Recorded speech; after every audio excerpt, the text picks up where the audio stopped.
Точно така, в това видео ще сравним китайска диагностика за 3,50 от AliExpress с Delphi, което сигурно също е китайско, но струва малко над 100 лева, пък и може да свърза с компютъра. Другото се свърза само с телефон, а тук вече на лаптоп си го свързват, имате повече функции най-вероятно. Но колко тези функции биха били полезни на просто обикновен човек, който иска да види защо му свети чека. Даже повечето хора и не гледат защо им свети чека, отиват някой да провери, но първо решаваме, че вие искате да се проверите. И това видео искам да го направя да видим дали се служава да дадете над 100 лева за диагностика или просто може да си поръчате един адаптер от 3,50 от Alito и пак да връчите същата работа, защото и двете имат доста функции. Delphi-то със сигурност още от сега хората, които разбирате, знаете, че има повече функции, но видим кое е по-просто за използване, кое му е нужно на човек и като цяло да видя вие какви диагностики ползвате. Може ми пишете долу в коментарите. Сега Delphi-то се води като универсална, някакви такива работи. Аз съм инсталирал софтуер за Delphi, защото може да се инсталира и Autocom, но аз съм инсталирал Delphi, така че мисля, освен да отиваме към колата, да видим първо закачиме Delphi-то, след това ще закачиме китайската диагностика. Как го казвам китайска диагностика, седно и двете не са китайски. Добре, няма значение чат, така че давайте преминаваме към колата. YouTube има нова безплатна опция, когато гледате видеото на вашият любим ютубър или просто интересно видео, както се случва с цъкнали на моето видео, ето така, тук имате, ето тук, давате, може да имате ето тази опция за Hype This Video. Цъкате и хайпвате видеото на човека. Това може да го откара в класацията на топ 100 хайпнати видеа за България. Отделно искам да добавя, че тези хайпове са безплатни, тези хайпове са безкрайни, смисъл за всяко видео си влизате и си хайпвате, така че няма никакъв проблем, че сте хайпнали 1, 2, 3, 5, 10, 20 видеа за деня. Така че помогнете канала, хайпнете това видео, харесайте го и дайте продължаваме с клипа. Докато чакам лаптопа да зареди, исках да поговорим, че един от проблемите на Delphi-то е, че може само с компютъра се размисля с лаптоп и е доста голям минус, защото това са пари за лаптоп, пари за диагностиката и какво ли още не. Докато това малко нещо просто с всеки Android телефон на iOS не става,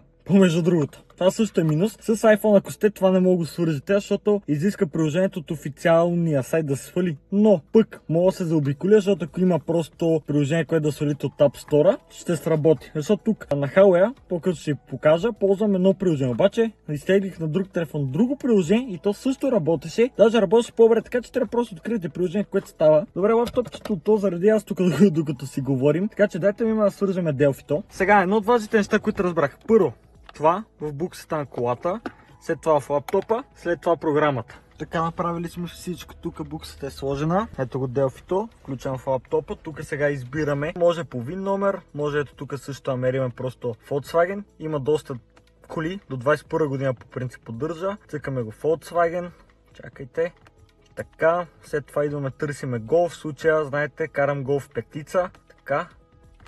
Цак, цак, цак, цак. Идваме ето тук, избираме Golf 5. Покажам ви целият път, защото ще видите с другата диагностика какво е. 2005 година моята кола. Тук сега избирате дали уред това. Цъкаме го бензин. Трябва да знаете кода на мотора. В случая при мен е 1.4 BCA. Е моят код, ето го.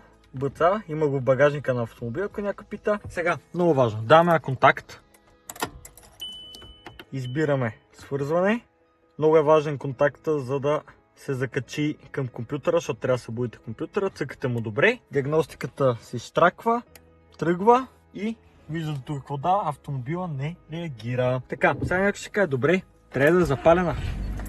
Пускате я, палите я, цъкате ето тук, окей, избирате пак да се свърже, диагностиката штраква, тръгва и апгрейда. Това ще се случва. Много познати ми казаха, че Delphi-то, дори да има в списъка с автомобили някоя кола, е много вероятно да не се свърже, което е доста голяма греда. Голяма греда, защото, примерно, аз за Volkswagen, да, има VCDS, което Wacom, нещо такова, точно така се произнасяше. Да не сбъркам да ме хейтите коментарите, че съм прост. И това нещо, примерно там този софтуер си го взимате и си го правите, но то кабел Delphi не става. В случай, защото ние имаме три коли, Fiat, Suzuki и Golf, и аз затова исках универсална взема, защото Delphi-то се води универсална. Да, има специални диагностики, има по-скъпи диагностики, сега разбирам, че това е по-ефтино такова и такива неща. Затова е възможно да не работи както трябва.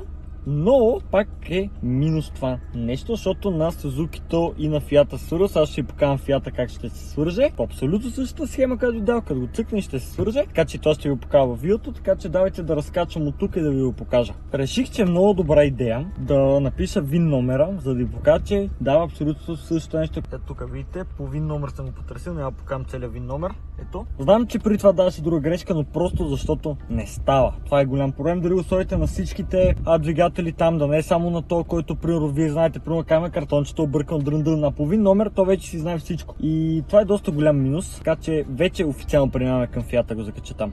Само набързо ви напомня, че може да се възползвате от страхотни намаления в Даниели компютър с промокод H2. Точно така, промокод H2 ви осигурява 20% отстъпка на услуги и 5% при покупки. Какво ще рече това? 20% за това ви преинсталират компютъра, ви го почистят, PlayStation и лаптоп и каквото е да било, а пък за покупка тези 5% е за това да си купите нова мишка, клавиатура, компютър, да ви направят конфигурация, каквото е да било. Така че може да свързвате с тях в TikTok или пък в Facebook или на място в град Перник. Ако пък искате да гледате още контент, който по принцип аз правя, може да гледате в TikTok Даниели компютър, защото там също правиме живи излъчвания, помагаме на хората, така че да, полете промокод H2, така ще си спестите пари при инсталации, при каквото и да е било, пък и така помагате на канала. Така ето в Fiat същата процедура, всичко както виждате е закачено. Сега пускаме софтуера, даваме на контакт, пускам софтуера. Сега тук същата процедура трябва да дойда да намеря Fiat, защото VIN номера го нямам написан, така.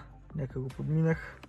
Fiat Multipla 2008, бензин, газ инжекцион, другото, те и двете са еднакви, ще пробваме тук го свържем. Цъкаме добре, започва мига зелено, хоп и директно даде. Сега, за да мъчиме колата палиме, няма смисъл да мъчиме.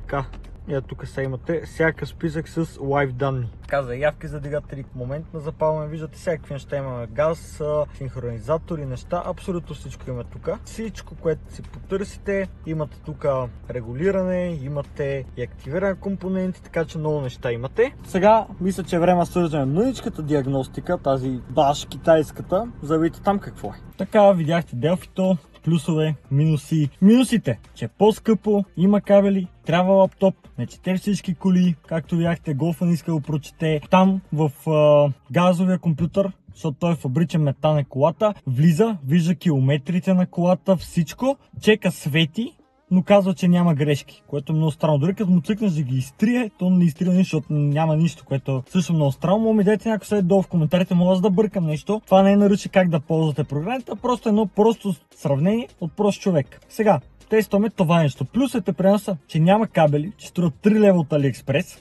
Така, схемата при него, както виждате, нормален адаптер. Идвате, штреквате го, той ето така.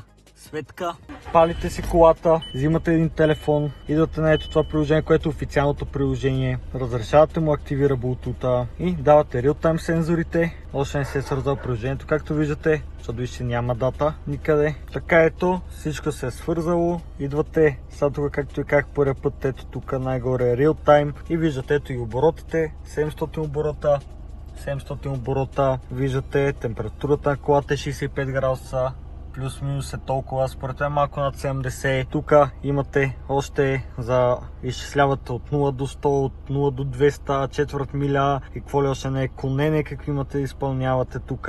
Тук като натиснете тук е където проверява за грешки. Сега се отсвърза от компютъра, няма значение, но тук за грешки тя моята не свети чека, така че няма значение. Тук графики имате, тук настройки за адаптера, всичко, което е много по-добро. Струва доста по-малко пари, закачате го на всякакви коли, закача съм го на Fiat, на Golf и на Suzuki-то и дори коли нямам, иначе бих правил и там да го закача, просто дори коли нямам да го закача, но работи на всичките, а не като Делфите видяхте на Golf не иска да свърже, защото изобщо не го разпознава и не дава никакви сигнали и някакви такива работи. Така че изводът ми какъв е? Ходете при хора, които да ви закачат колите. Но ако искате вие си закачате вкъщи колите, препоръчвам това нещо.